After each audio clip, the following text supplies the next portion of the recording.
everyone, Cindy A. Lewis here, and I'm going to share with you 5 paper tips or techniques that will help you with your junk journals. Tip number 1, I'm going to show you how inking paper edges make your layers stand out and create shadow. Tip number 2, we're going to tear instead of using straight lines and giving some softer vintage edges.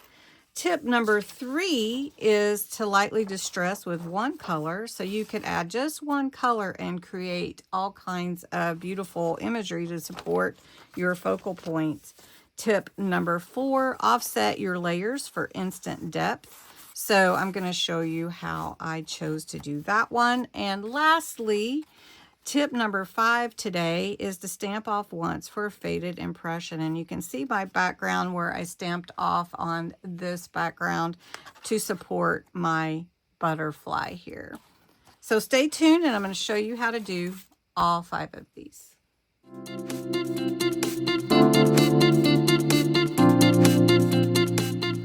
We're going to start with tip number 1.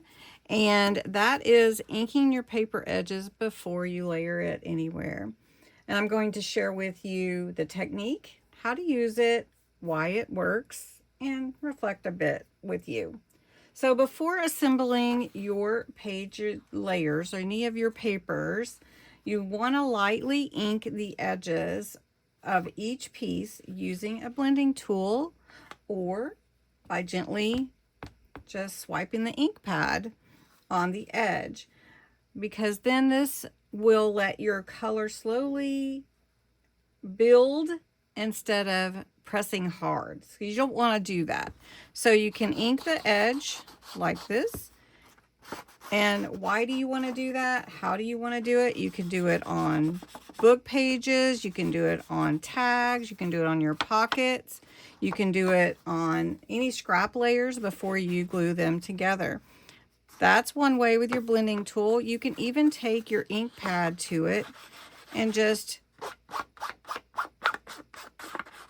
do that and add it to your page. So you could do it multiple ways, and this gives you a little bit of dimension, soft contrasts, and shadow, and it helps the layers stand out. So if I were to add another page to this, just say I wanted to add some book page and maybe add a pocket. If I add it just like this, it's okay. But if I add my color to the edges, I'm using a vintage photo. It's one of my favorite neutral colors to use for this. And then when I put it on my page, it just stands out even more. So before you layer, ink the edges. Now, sometimes the smallest finishing touch makes the biggest difference. So you can add this quiet extra step and it can turn into something really finished. So if we wanted to make this a pocket on this page, I'm just going to add 3 sides of ink and we're just going to put it right here. So tip number 1, ink the paper edges before layering. And as you can see here, I inked the background, I inked the pocket and the word. I also inked my little tag that I put in the pocket, and I added some inking around the butterfly to make it stand out. Now this would go beautifully in my journal page, just like that. So tip number 1, ink the paper edges before layering. Tip number 2, we're going to tear instead of cut for softer vintage edges. These pages are from an old dictionary.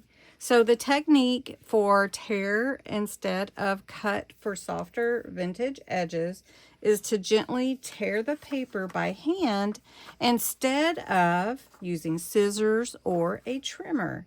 So you pull towards yourself for a softer feathered edge. We're just going to pull straight down towards myself, and then we're going to do it again on this edge, and we're going to just layer these on a book page. So you can see how it's not totally perfect. It's not like a clean cut, but it is this beautiful feathered edge. And along with tip 1, I would ink these edges. It's perfect for layering on your book, on your journal pages. It's perfect for pockets, or even just softening a pattern on a page edge. And I'll show you that here in just a minute. If we say this is my page, I would ink the edges on here like in tip number 1. And then I would say, where do I want this to fall on my page? Do I want torn edges on the top and bottom as well?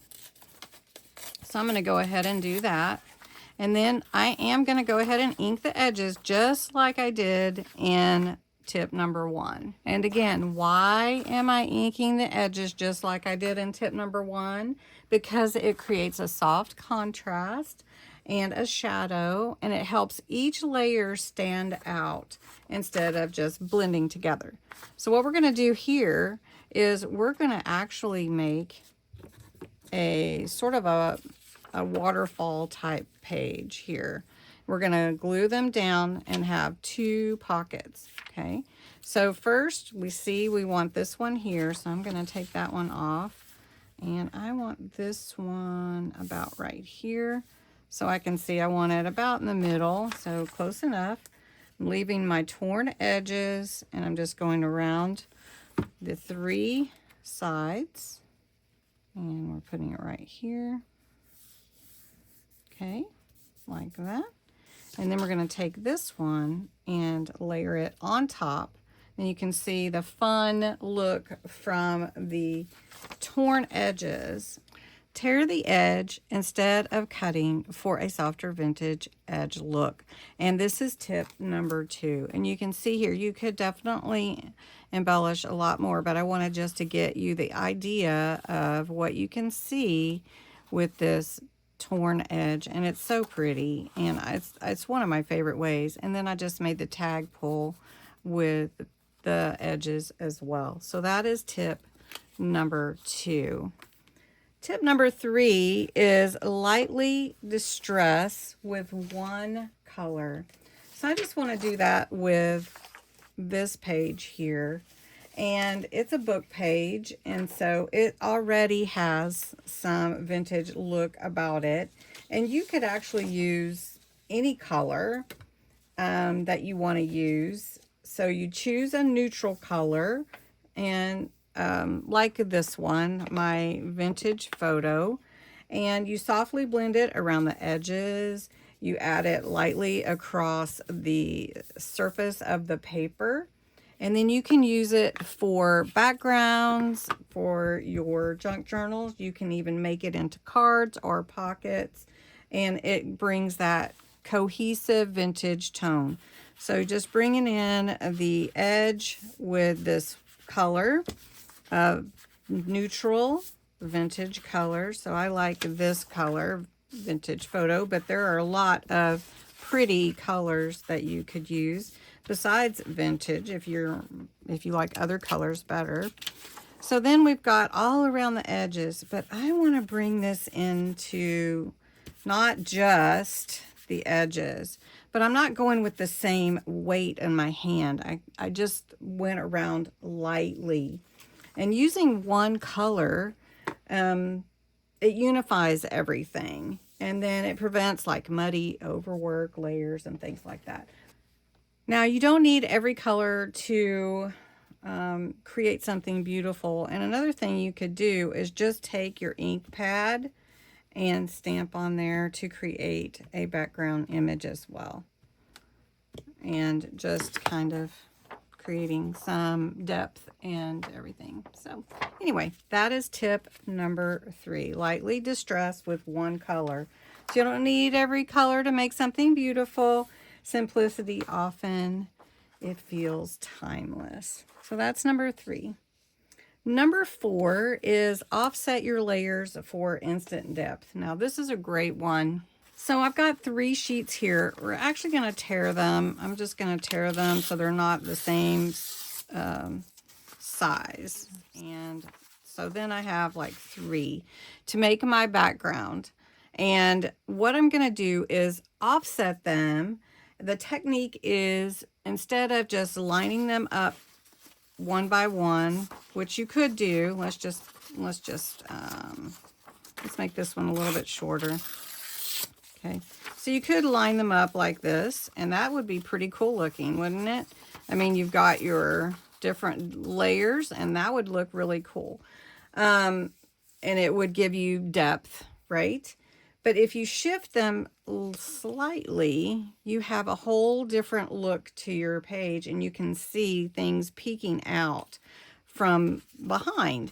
So I'm going to ink these edges like in tip number 1, and then we're going to offset these. So I have my 3 layers, and I could just line them up straight, and that would look great. I mean, it looks great like that. But if we offset them just a little bit, it gives me the idea of, oh, what's behind here? What I've done is offset this and create dimension. So if I took my tags, I could put one here, right here. I can put one back here. I can slide it over on this side and then here. So this is a really interesting way to create dimension, visual interest without adding a lot of bulk. So to put it in your in your junk journal, you would just glue down the back one. So we could take it, I'll show you in my journal here. We could put it here. You would just glue it down here. So you'll be gluing down the back, very back one, like this. And then you have this kind of hanging out for this other one. And then the front one here. And so you have a real cool visual interest with your page just by layering offset. And that is number 4. Everything doesn't have to line up perfectly for it to work together. A little shift can create a beautiful depth, and I really like that. Tip number 5, our last tip, is to stamp off once for a faded impression. So we're going to take a page, again, using tip number 1 to add the ink to the edges, and then we're going to take some coffee splatter and coffee rings, and I like to put this on my junk journal pages, and I kind of go ahead and add, I do go ahead and add 3 or so of my coffee rings and splatter. And what we're doing with this one though is we ink our stamp. So ink your stamp and then stamp it onto scrap first. And then you're going to stamp it onto your project to add that faded impression. So we could do it again. And you get this nice faded impression from inking, stamping it off first. So we're going to do it again so you can see it really well. We're going to stamp it off first, and then we're going to add it. And I'm going to do it again. I like doing it more than once so you can get that background look to it. It's ideal for background for text, script stamps. You could do this with scripts, with writing, those handwriting stamps, layering behind your focal piece. So if I wanted to put something really pretty in the middle here, this would just bring it out. Let me show you. With the background here, I could just add this beautiful butterfly. It's lovely. I can even add some texture first. So let's do that. Let's add a little texture just to the background here. And then we can just put our butterfly on here. And that just brings the image into focus. This is all background around it. And of course, you could add a lot more to this, which I might go ahead and do. But stamping off once for the faded background is amazing. And it softens bold images so that they support your design instead of overpowering it. Especially black ink can do that. Tip number 5, stamp off once for a faded impression. And we did that, and I added some solar spray golden hour also, and that just brings out my focal point, which is my butterfly. So that is tip number 5. And not everything has to shout to be seen. You can see the images back there, and the soft details carry a quiet strength. Let's look at these once more. Tip number 1, ink the paper edges before layering. And it just looks so beautiful when you do that. And it separates everything from each other. It gives a shadow effect, and it looks finished. It just makes a really big difference. Tip number 1. Tip number 2 is the torn edges for a softer vintage edge rather than just a straight cut. And you can see how beautiful that looks on this page here. Perfection isn't required for beauty, and sometimes the imperfect edges make it even look more or feel real. Tip number 3 is lightly distress with one color. This is all created in this background image with a vintage photo distress oxide ink. I could even add some water droplets to it and it would change the effect, but it's still only one color. So you don't need every color to create something beautiful. Simplicity often feels most timeless. Tip number 4 is offset your layers for instant depth. Everything doesn't have to line up perfectly to work together. A little shift can create a beautiful depth. And then multiple pockets. Tip number 4. And then tip number 5 is stamp off once for a faded impression. And you can see in the background the stamped off image where I came back in and stamped a couple more times in the background. And all it does is it supports the focal point, and everything is beautiful, and it doesn't have to shout out, like I said earlier, to be seen. Soft details carry quiet strength, and that is tip number 5. I hope you enjoyed these tips. I intended to do a booklet of 52 tips for paper and to different techniques. And I may still yet do it, but I'm not doing it right now. So I'm just going to share them in little clusters of tips. I hope you enjoyed it. If you'd like more tips, please do comment below and let me know. I'd love for you to hit that like, and thanks so much for watching.